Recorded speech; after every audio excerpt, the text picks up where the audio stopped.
Peoples, top of the morning. It is Wednesday, January 17th, and I am here with your geopolitical news. Al Jazeera reports Palestinian shop owner used as human shield by Israeli forces. A Palestinian shop owner was used as a human shield by Israeli forces after they raided his mobile phone store in Dura, in the occupied West Bank. Ongoing Israeli raids in the territory have caused the worst spike in violence there for almost 2 decades.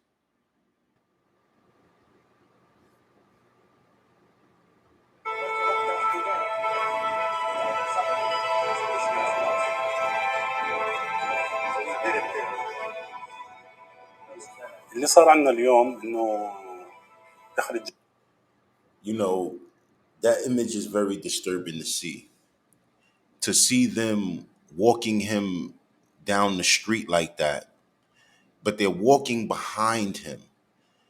You understand? And they're positioning him in front of them and they're walking behind him as to use him as a shield for any oncoming fire or anything that they will receive for doing what they're doing. جيش عذوره. تمام. كنت في محلي بشكل طبيعي ودخلوا علينا على المحل، طلب تفتيش المحل كان اطلع الشباب اللي بيشتغلوا عندي في المحل فتشهم وفتشني انا شخصيا، طلعنا برا.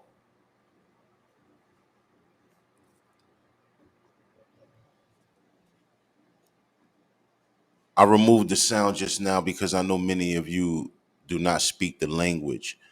So you can just read the closed caption that's at the bottom of the screen. This is a very disturbing thing to see. To see those that are in the military or those that are of authoritative that are in authoritative positions, to see them conduct themselves this way is very disturbing.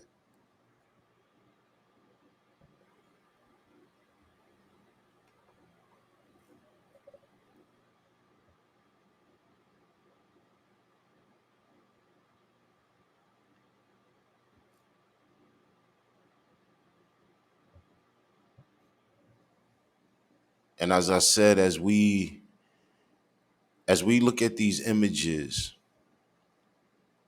if you if you feel like you are connected in any way, shape, form, or fashion to the human race, if this is stressing you, if it's disheartening to you, if this makes you uncomfortable, if this makes you angry, if this brings you to any of these feelings and emotions, then it is safe to say that you are indeed connected to the human race. And for those of you that do not find this to be disturbing, for those of you that want this to continue, well, I don't know that there is a place for you. Okay, so right now I switched over to the YouTube platform. Here's an interview by an individual by the name of Jeffrey Sachs. So he's going to give his interpretation and his take on where the United States is presently, where he feels like the United States destination, and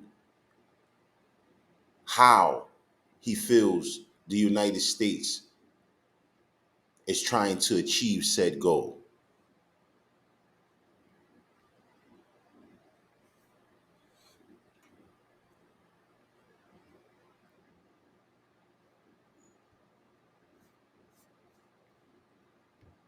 I think the explanation is straightforward. The neocons are not interested in strategic balance or strategic stability. They're interested in global hegemony.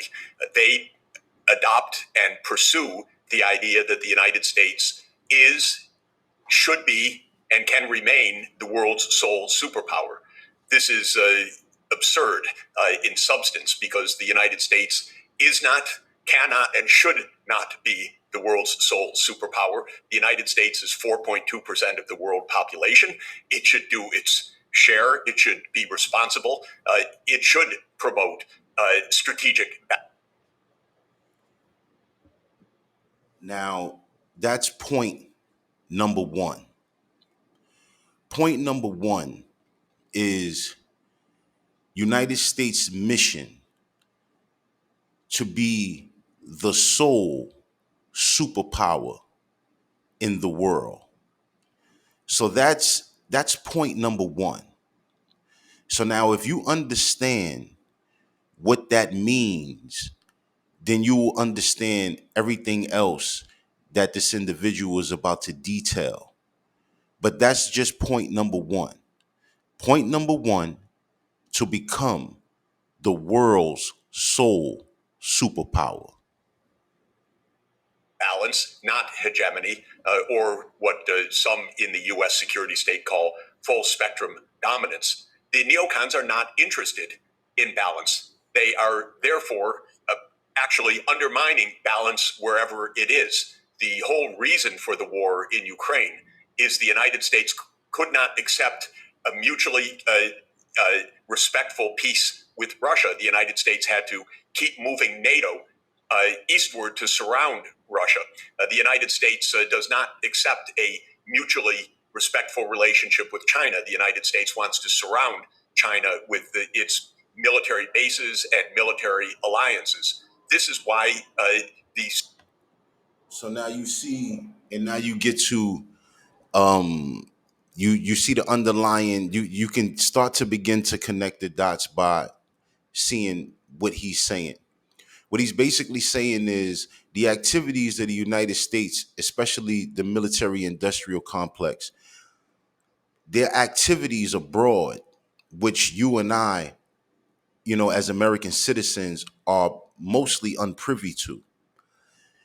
The tactics that they use and the regions that they move into, the tactics that they use, it's almost like for an adversary of the United States of America, what they tend to do is move or make a serious push into said region where their adversaries are. And they tend to try to surround strategically and tactically their adversaries from all points. And this is what they've been doing in different regions around the world. Situation is so destabilizing because the United States is not, and by the United States, by the way, I don't mean the US people, I mean the security state, which is dominated by this arrogance of unipolarity. They're not seeking stability, they're seeking dominance. And seeking dominance is not only, I think, immoral, but utterly impracticable because the United States is not dominant. It is one of many powerful countries in the world, but there are many major powers in the world. And the United States seems intent to take them on. It won't succeed, but it will leave bloodshed, massive bloodshed, in the places that are trapped between the superpower fights. And Ukraine is the latest victim. It was a victim that was talked into its role by promises by the United States that we'll defeat Russia together. So, the United States, once again, by knowing very well that expanding NATO into Russian territory would be an immediate conflict. And they knew this. And so they kept making promises to the president of Ukraine that they would support him in any event. And so they kept pushing and kept pushing and kept pushing. And as a result, now you have the Russian-Ukraine conflict. Of course, in the end, Russia is not defeated, but Ukraine is reduced to rubble. And this is unfortunately the American tendency. Now, where do you think leaves us this insight? Like, for for neutrality and non-alignment, especially for countries that are really kind of trying to be non-aligned, not this kind of lapdog neutrality that Austria and Switzerland and Ireland are going, because they have already been captured pretty much by the ideology, by the same ideology. But those states in Africa, South America, and India and Southeast Asia that don't want to go along, I mean, this puts a target on them as well, right? The United States will see any kind of third-party policy as inherently antagonistic. I mean, these neocons, the Victoria Nuland types. Well, I think that, and so that leads us back to that phrase that was considered to be conspiracy theory, so to say. And that's the New World Order. And so if you are moving around the world and you're trying to insert your policies around the world, then that is trying, you're trying to be dominant. You're trying to enforce dominance around the world. That is a world order. That is a rule. That is a world rule that you're trying to inflict. That from a strategic point of view, each region needs to get together so it's not picking off one country at a time, but actually regions cooperating. So I strongly advocate that ASEAN work together as a group. I advocate that the South American countries, indeed, it would be good if the Latin American and Caribbean countries, but at least the regions, work together as a group. The United States approach is divide and conquer, the old strategy that dates back 2,000 years to the Roman Empire. So it picks off Venezuela, and then it divides Latin America between those who are on the U.S. side against Venezuela and those who are on the Venezuelan side. But what, of course, is the right response for Latin America is don't be divided that way. If you are divided that way, everybody loses. Millions of refugees from Venezuela that came from a brutal and premeditated attempt by the United States to overthrow the Maduro government. And who pays the consequences? All of the region, of course, Venezuela first in a shocking collapse. And it's the same thing time and time again. And if you know the history of the United States of America for the time that you and I have been on this planet, it's been the same thing. It's always been to either try to push policy on a country, or if that country and its leaders will not accept your policy, then you will help, you will fund, and you will aid those that are in opposition to those in power that will not accept your policies. The economy and social life, but Colombia and other neighboring countries that have become home to millions of refugees from Venezuela. So I'm extremely happy, although it's very difficult, that Lula is back in the presidency in Brazil, because Lula can bring together the Latin American governments to say to the United States also, look, we're not your enemy, but stop dividing us, stop trying to overthrow governments in our region, because we don't want that. And that really needs to be the response everywhere. The United States traps countries in proxy wars, and those countries lose. I tried to tell my Ukrainian counterparts, they were at that time my Ukrainian friends, then they stopped listening to me and wanting to repudiate what I was saying, but I kept warning them, you are going to get trapped by the United States. And this is exactly what has happened. So now, here's an individual who actually seen not only the conflict coming, but seen the strategy of the United States of America. And so, if you listen to his commentary, those individuals who were supposedly friends previously are probably no longer friends, because he was warning them against something and they didn't listen to him. And so, you know, those who support Ukraine, you know, as I sit here and I think about the death toll in Ukraine, I am I am saddened by that because I like to believe that I am a humanitarian in a sense, and death to anyone, innocent people, innocent civilians, men, women, children, elderly, the destruction, it's disheartening no matter who it's happening to. And so the same way I feel about what's going on in Israel and Palestine is the same way I feel about what's going on in Russia and Ukraine. It's just different conflicts with different individuals and different reasons behind the conflicts, but the outcomes are still the same nonetheless. Do you have any more hope for Taiwan? Because it seems to me the US is trying to do exactly the same now with preparing Taiwan to be an unsinkable aircraft carrier and then have bloodshed on without end on Taiwan in order to fight a proxy war with China.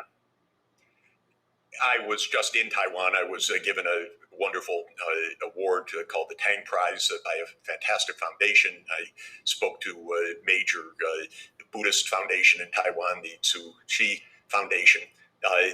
And what a wonderful society, what a successful place. And I gave the warning everywhere that I could. Don't get trapped into this U.S. PRC fight, because this would be devastating. The United States basically is led by a lot of ignoramuses. I happen to know a lot of them. They're very poorly educated. They're educated in a kind of American arrogance. They are outdated by 30 years, thinking. And these are the people that we have running our country. You know, I said to myself, and I said to you guys before, I asked the question of the mental state of said individuals who are in these high positions of power, who control weapons of mass destruction and things of that nature. I asked about the mental capacity of these individuals because it has to be, you know, when you look at you and I, the average citizen, whether it be from America or whatever country you are in, whatever part of the world you are in, there's a separation between the average citizen and those in political positions and in governmental positions.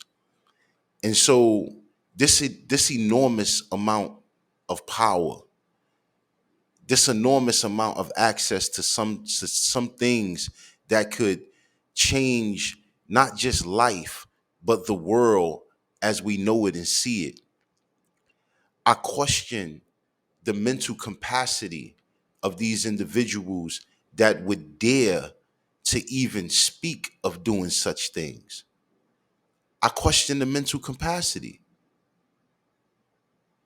It's the same thing that I feel about what's going on in Palestine, in Israel right now, especially in the Gaza Strip. I feel like if you are hunting an enemy, then why not go and find that enemy? Why must you sit from afar, from some distant place, and push buttons that you very well know will destroy so many? I question the mental capacity of these individuals. Now, he just said that these individuals are also not very well educated. So that's like not being very well educated, and to also have a mental defect on top of that. This is I don't know that there's a word to describe that. I think I always use the word diabolical when it comes to describing America and its history. That that the world is just at the U.S. Doorstep, or that the U.S. has the prerogatives, I should say better, anywhere in the world. They don't know what they're doing, and I try to say to Taiwanese leaders, be careful, because this is really what happened in Ukraine. Now, the U.S. approach is so mind-bogglingly wrong-headed. It says the way to protect the country is to arm it. Well, this is the fallacy that my late and great colleague. And so understand that point that was just made. He just said that the United States position is, when it comes to protecting a country, the only way to protect it is to arm it, which speaks to the nature of the mindset of those who run this country. It is always conflict and war first. It is no resolution. It is no peacekeeping as they would have you and I believe. At Columbia University, Robert Jervis wrote about for decades what he called the security dilemma. The United States may look at arming a country as a, quote, defensive action, but from the point of view of the country on the other side of that arming, that looks like a pretty aggressive action, and it therefore triggers a response. It triggers a retaliation. It makes conflict more likely. So the United States poured arms into Ukraine after 2014.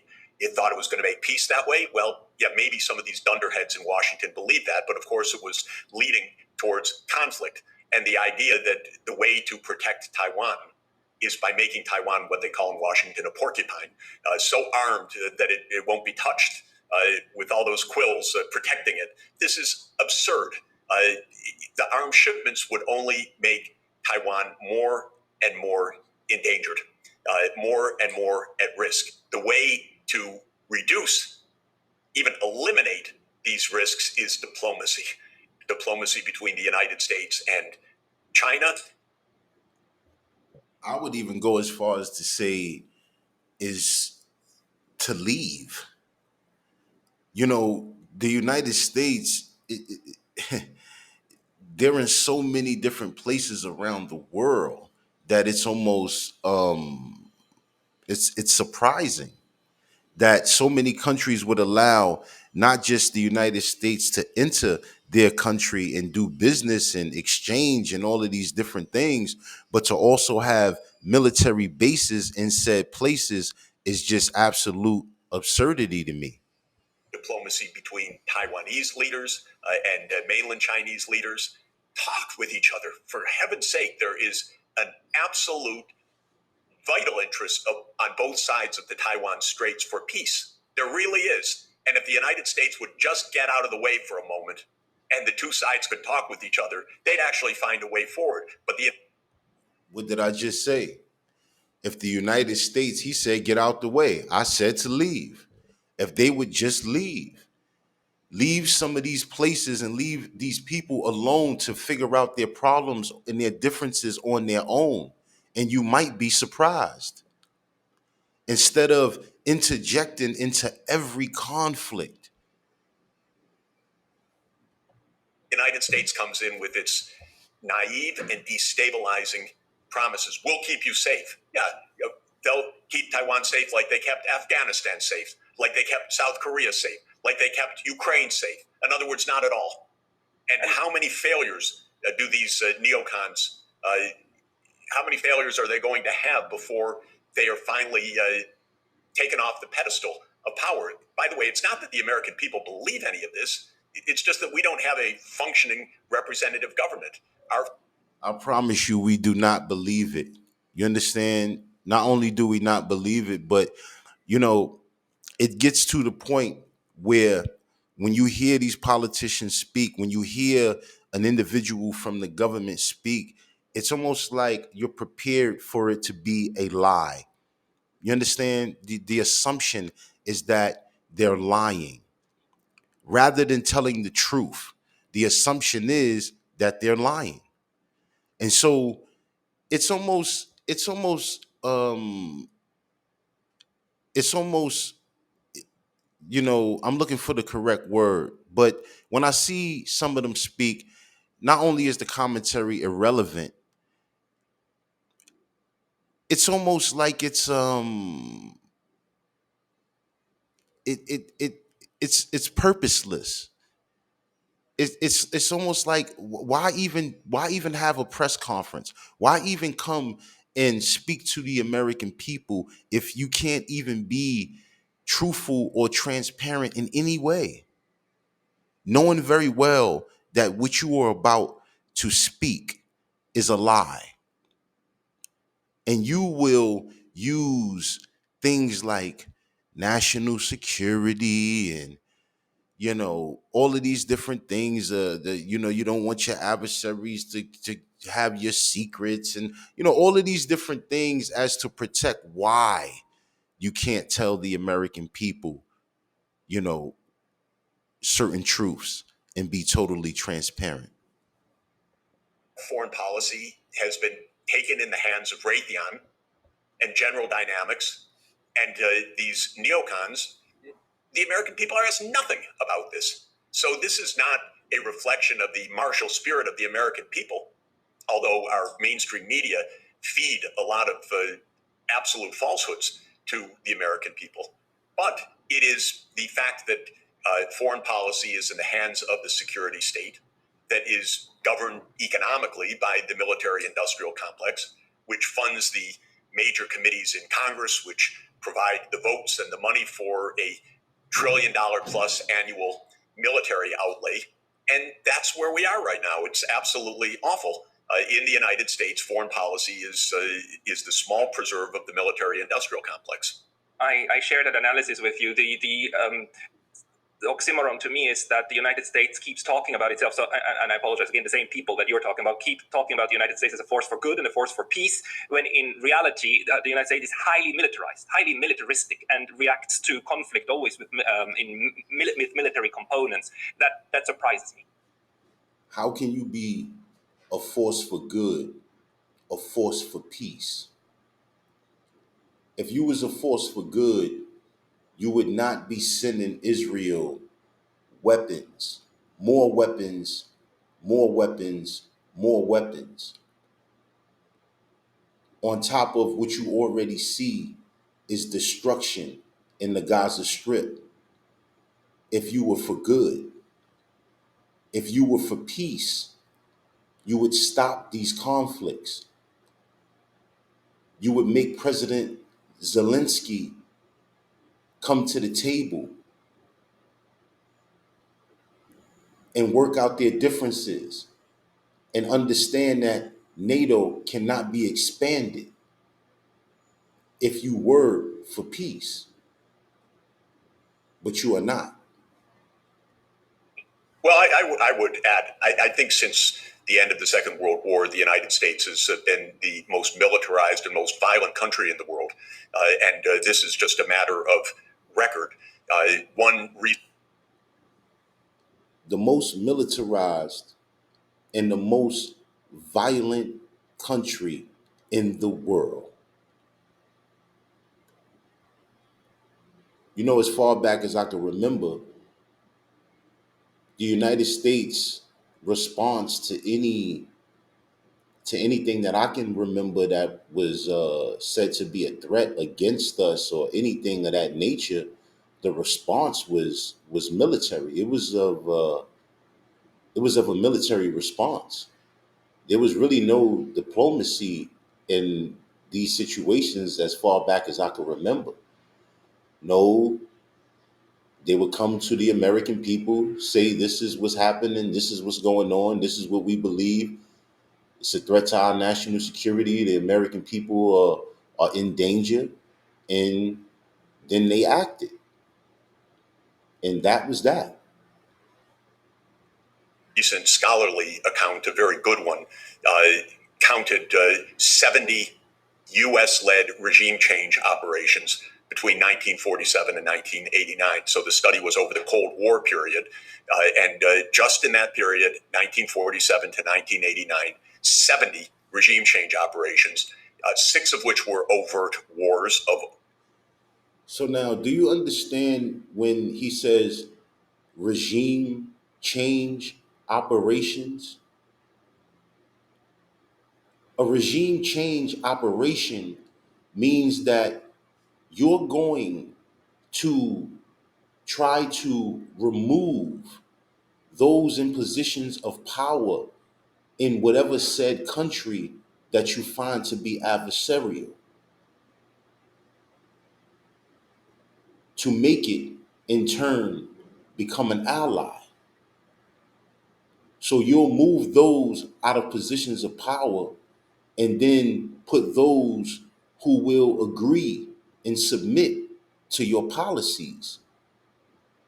You'll put those people in them positions of power in said countries. To overthrow a foreign government, and 64 were covert operations. Now, this is stunning.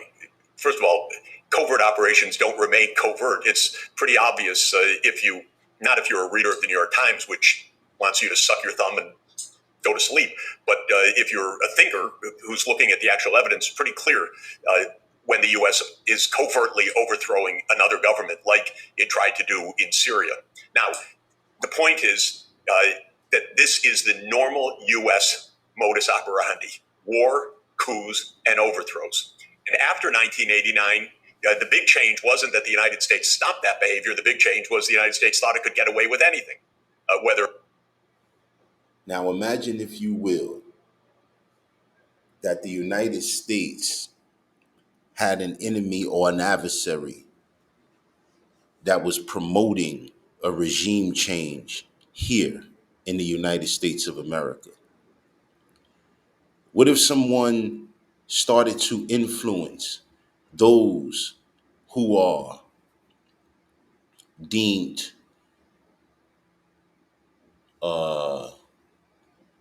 you know, what's the word that I'm looking for? Radical. What if your adversaries started to fund and aid those in your country that you deemed radical in nature? You would take this as a direct act of war. In Iraq, in Afghanistan, in Syria in 2011, Obama and Hillary, well, they decided, okay, we're going to overthrow Assad. That was just a conscious decision. And 12 years later, they left that country in shambles because they're fools. What do they think? That they can dictate? By the way, they said, both Obama and Trump, okay, we're going to overthrow Maduro. We'll do it through economic sanctions. They crushed the economy. And as stupid as they are in Washington, they said, okay, we'll now pretend that Maduro's not the president. We'll just name another president from outside, Juan Guaido. And you have to think, is this a cartoon?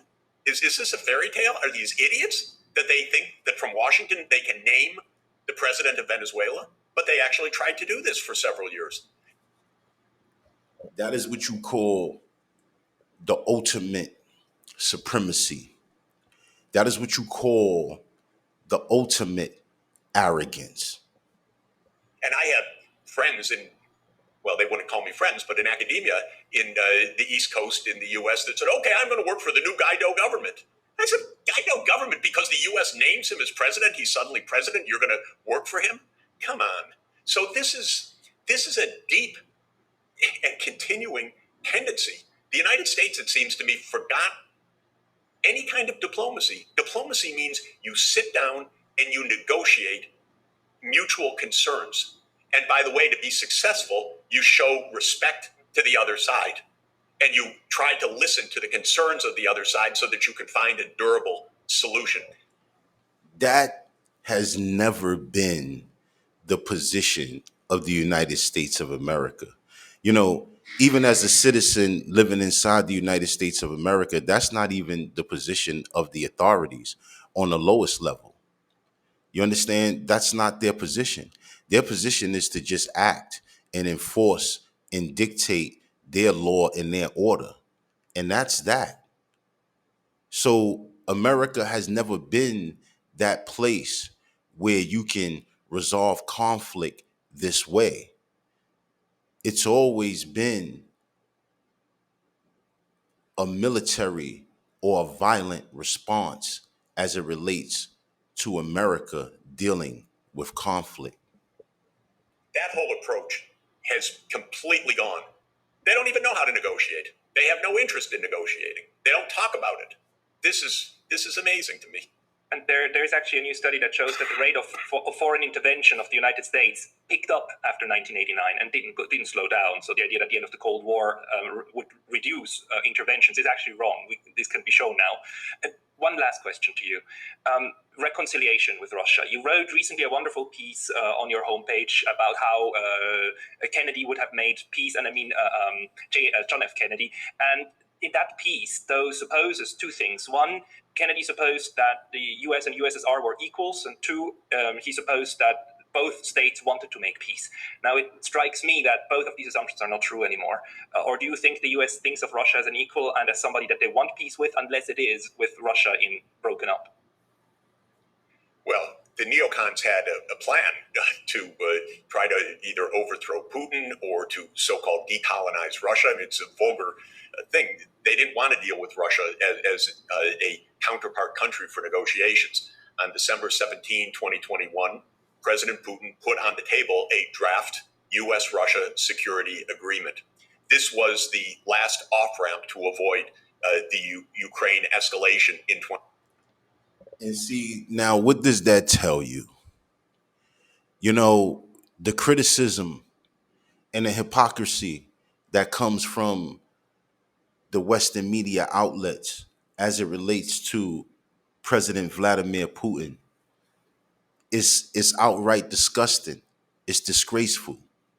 You know, here's a man who very well was trying, and I probably can imagine trying very hard not to come to this conflict. But if you have an adversary that just won't stop, they just it's almost like every chance they get, they're looking for a way to strategically move closer and put you in harm's way. And they just won't listen. 2022. I urge the White House, talk now based on that document. There's a lot in there that's absolutely valid. Most importantly, stop the NATO enlargement to Ukraine, which has no sense and which is a Russian red line for completely understandable reasons. No, we don't talk to any third party about NATO, is the U.S. refrain. That means we don't negotiate, we don't understand diplomacy, we don't recognize Russia's legitimate security concerns. And you know, that's funny. You know, the United States of America has always had a policy. Uh, they don't negotiate with terrorists. And you know, that's funny because in a in a segment that I did a few days ago, I spoke about how Joe Biden labeled the Yemenis Houthis a terrorist organization, but previously have removed them from the terrorist list. And so they get to deem who they want as terrorists, and then they get to act on their policies accordingly. Concerns, and you end up with wars this way. Now, I continue to believe to this moment that if Biden said the words, we will recognize Russia's legitimate security concerns in a legitimate peace agreement that also respects Ukraine's sovereignty, that respects America's security interests and Russia's security interests, we could actually get to a negotiated peace, and pretty quickly. It would be based on Ukraine as a neutral country. A fact that Zelensky himself noted in a brief moment in 2022 until the United States told him to stop noting that and demanded that Ukraine shut down the negotiations. So Zelensky actually came back to what had been the basis of Ukraine's independence, the basis of its constitution, and the basis of an effective foreign policy for Ukraine neutrality. He came back to that. The United States tried to shut it down. Well, of course, the U.S. policy is failing badly, not for the first time, for continuously failing, because this is American foreign policy, but it's destroying Ukraine in the process. Can the two sides, U.S. and Russia, actually still end this through negotiations, this war? Of course they could. Even today, I keep saying, to Biden, if you want to talk, I'll give you my Zoom link. You can make a Zoom link with Putin. Go ahead. You want to borrow? That's it's funny, but it's not funny. So I'm gonna stop this video here. This is just to give you guys some context about, just the policies of America, you know, our government and the military industrial complex. In other geopolitical news, Al Jazeera reports Gaza will be the grave of the Western led world order. By supporting Israel's atrocities in Gaza, the West has shredded what remains of its credibility and brought the rules based world order it purports to lead to the point of no return. No matter how it concludes, South Africa's lawsuit in the International Court of Justice arguing Israel has violated the Genocide Convention will go down in history. It will even be remembered as the first steps towards finally holding a rogue state accountable for repeated, long-lasting violations of international law, or the last dying breath of a dysfunctional, Western-led international system. As I said before, there won't be any results in this case for years to come. But I guess what's being hoped for at this point is an injunction to at least stop the military campaign in Gaza. And so with that being said, it's it's um it's pleasing to see, you know, a nation, a people standing up and at least trying to do something. The Houthi rebels, Hezbollah, Hamas, and other groups that I like to call freedom fighters, which they actually are. These groups have sought to deal with things in a different manner. But there are some countries who will, because they absolutely believe in diplomacy and they believe in order, they will try to resolve these things with the systems that are in place. And I don't have I really, you know, to each his own as it relates to how you deal with a conflict. But it should be clear which side I stand on. I support Hamas. I support Hezbollah. I support the Houthi rebels and any other freedom fighters that are fighting to freedom their people from injustice. Once again, follow Street Icon on all social media platforms. Drop a comment in the comment section. Let me know how you feel about this. Did you know about these stories? How does this make you feel? Drop a comment in the comment section, and always remember, stay vigilant, stay safe. Peace.